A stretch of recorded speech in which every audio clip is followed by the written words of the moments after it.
காட்டின் அமைதியான நாட்கள். ஒரு அழகிய காட்டில் பச்சை மரங்கள், புல்வெளிகள் மற்றும் பளபளக்கும் ஆறுகள் நிறைந்த ஒரு இடத்தில் பல வகையான விலங்குகள் மகிழ்ச்சியாக வாழ்ந்து வந்தன. இந்த காட்டின் ராஜா சிங்கம். அவனுடைய பெயர் சூர்யா. அவன் நீதியையும் நேர்மையையும் மதிக்கும் ஒரு நல்ல தலைவன். காட்டில் உள்ள அனைத்து விலங்குகளும் அவனை மதித்து அவனுடைய தீர்ப்புகளை ஏற்றுக்கொண்டன. ஒரு நாள் காட்டின் மையத்தில் உள்ள ஒரு பெரிய ஆலமரத்தின் கீழ் விலங்குகள் ஒன்று கூடி முயல் மீனா, கிளி கீர்த்தி மற்றும் ஆமை ஆனந்த் ஆகியோர் ஒரு பிரச்சனையை பற்றி பேசிக் கொண்டிருந்தன. நம் காட்டில் உள்ள மீன்கள் நிறைந்த குளத்தில் இருந்து மீன்கள் மறைந்து கொண்டிருக்கின்றன என்று முயல் மீனா கவலையுடன் கூறினாள். ஆமாம், நான் நேற்று குளத்தில் பறந்து சென்ற போது மிகவும் குறைவான மீன்களே இருந்தன என்று கிளி கீர்த்தி கூறினாள். ஆமை ஆனந்த், யாரோ ஒருவன் மீன்களை எடுத்து சென்றான், இதை நாம் கண்டுபிடிக்க வேண்டும் என்று மெதுவாக ஆனால் உறுதியாக கூறினான். விலங்குகள் இந்த பிரச்சனைகளை சிங்கம் சூர்யாவிடம் கொண்டு சென்றன. சூர்யா அனைத்து விலங்குகளையும் ஆலமரத்தின் கீழ் கூட அழைத்து, நாம் காட்டில் திருட்டு நடப்பதை ஏற்றுக்கொள்ள முடியாது, இதற்கு ஒரு தீர்வு காண வேண்டும் என்று கூறினான். அவன் தன் நம்பிக்கைக்குரிய நண்பரான நீர்நாய் நிலாவை அழைத்து, நிலா, நீ இரவில் குளத்தை கண்காணி, யார் மீன்களை திருடுகிறார்கள் என்று கண்டுபிடி என்று கூறினான். நீர்நாய் நிலா குளத்தின் அருகே மறைந்து இரவு முழுவதும் கண்காணித்தாள்.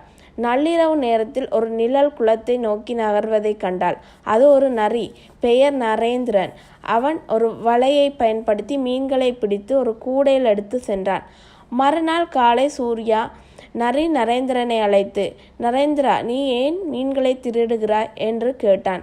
நரேந்திரன் தயங்கியபடி தலையை கவிழ்த்து, மன்னிக்கவும் சூர்யா, என் குட்டிகள் பசியால் தவித்தன, காட்டில் வேறு உணவுகள் கிடைக்கவில்லை, எனவே மீன்களை எடுத்து சென்றேன் என்று கூறினான். சூர்யா நரேந்திரனின் நிலையை புரிந்து கொண்டான்.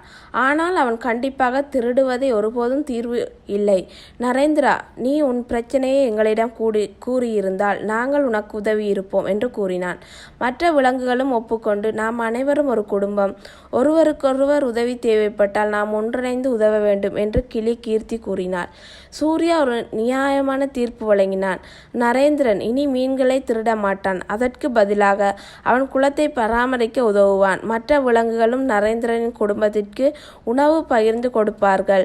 இந்த தீர்ப்பை அனைவராலும் வரவேற்கப்பட்டது. நரேந்திரன் மனதார மன்னிப்பு கேட்டு குளத்தை சுத்தம் செய்யவும் மீன்களை பாதுகாக்கவும் உதவினான்.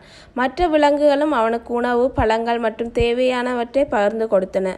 விரைவில் குளத்தில் மீன்கள் மீண்டும் நிறைந்தன. காடு முன்பை விட மகிழ்ச்சியாகவும் ஒற்றுமையாகவும் மாறியது. இந்த கதையின் நீதி. இந்த கதை குழந்தைகளுக்கு ஒரு முக்கியமான பாடத்தை கற்றுத்தருகிறது. தவறு செய்வது எளிது, ஆனால் உண்மையை ஒப்புக்கொண்டு மற்றவர்களுடன் ஒற்றுமையாக வாழ்வதுதான் உண்மையான பலம். ஒருவருக்கொருவர் உதவி தேவைப்பட்டால் அதை பகிர்ந்து ஒன்றாக தீர்ப்பது நல்ல குடும்பத்தின் அடையாளம்.